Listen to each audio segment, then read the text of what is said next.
अभी ही लाइट जाना था। सर पक्का बोलेंगे तुम्हारा नेटवर्क नहीं, तुम ही अनस्टेबल हो। कहाँ चले गए सब लाइट के तरीके? इतनी तैयारी करी थी इस मीटिंग की। मैं बोलता हूँ इन्वर्टर पे डाल दो सब, पर आजकल घर में भी जुगाड़ की कमी हो गई है। कल रात लाइट गया, आज सुबह मेल आया, लेट्स रीस्केड्यूल। सर के लिए बस मीटिंग रीस्केड्यूल हुई, मेरे लिए पूरी इज्जत रीस्केड्यूल हो गई। इन्वर्टर से पहले जरा आपका स्विच ऑन करना पड़ेगा जी।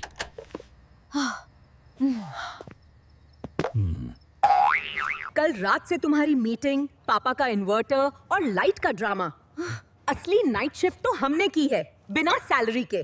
देखो, अगर मैं रात को इन्वर्टर चालू कर देता ना तो यूनिट्स डबल हो जाते। लाइट से ज्यादा बिजली का बिल शॉक देता है। मैं तो इकोनॉमी मोड पे चलता हूँ। पापा, आपका लॉजिक सुन के लगता है बिजली से ज्यादा शॉक तो हर रोज हम लोग ही खाते हैं।